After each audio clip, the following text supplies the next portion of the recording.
তেঁতুলিয়া ডাকবাংলায় আছি।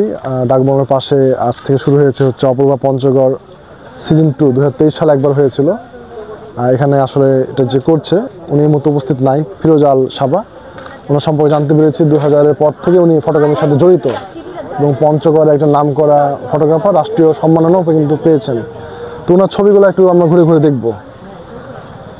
ওনার ক্যামেরায় তোলা এগুলো কিন্তু সব ছবি। এটা কাঞ্চনজঙ্ঘা, দারুণ একটা ছবি। মানে কাঞ্চনজঙ্ঘার এত সুন্দর ছবি কিন্তু আমি ফেসবুক, ইউটিউব, ইনস্টাগ্রাম কোথাও দেখি নাই। ছবিটা দারুণ একটা ছবি। তারপরে ওই সময় কাঞ্চনজঙ্ঘার যে ছবিটা, এটা সময় রোদ পড়ছে এবং একটা আগুন আগুন ব্যাপার রয়েছে, আর এটাতে একবারই বরফ। কাঞ্চনজঙ্ঘার যতগুলো রূপ আছে তিনি সব ফুটিয়ে তুলেছেন। একটা ফ্রেম, দুইটা ফ্রেম। এখানে কাঞ্চনজঙ্ঘা, এটা আমার নেপালে পড়ছে, আর এগুলো হচ্ছে ইন্ডিয়া, সম্ভবত দার্জিলিং।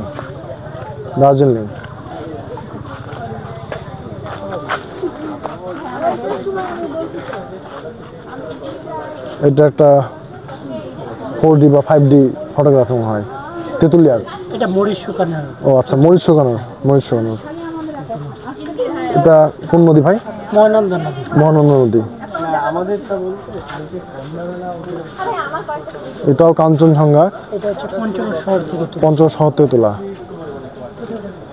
আচ্ছা, এটাও কি মহানন্দা? না না, এটা হচ্ছে শালবানি।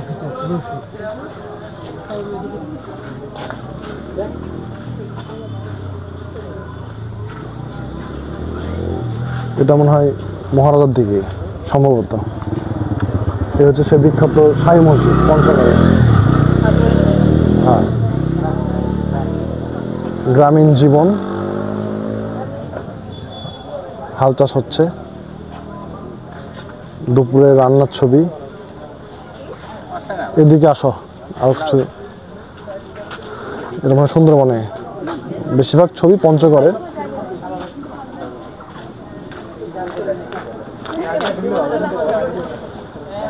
কোনো গ্রামের দৃশ্য আর কি।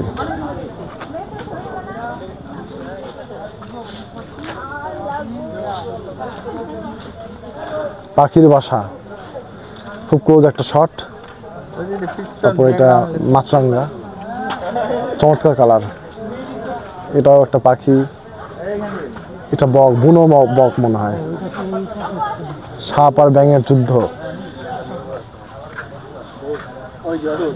এটা হচ্ছে বর্ডারের লাইট, হচ্ছে বর্ডার লাইট না? বর্ডার লাইটের পেঁচা, আর এইগুলো হচ্ছে পোকাগুলো উঠে উঠে খাচ্ছে। রেয়ার ছবি আর কি, রেয়ার ছবি। এটাও কাঞ্চনজঙ্ঘা, বাংলাদেশ থেকেই তোলা। এটাও সেম, এটা একটা কাঞ্চনজঙ্ঘার ছবি। আর এটা হচ্ছে সাপ।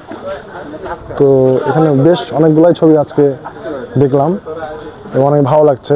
তারা যেভাবে পঞ্চগড়কে তুলে ধরছে, তো দারুণ একটা পরিবেশ। অনেকেই কিন্তু এখানে ভিডিও বানাচ্ছে, ছবি তুলছে। আর প্রতি বছরই হওয়া উচিত। আর ফিরোজ আল সাবা, তার এখানে মোবাইল নাম্বার দেওয়া আছে। তার জন্য অবশ্যই শুভকামনা।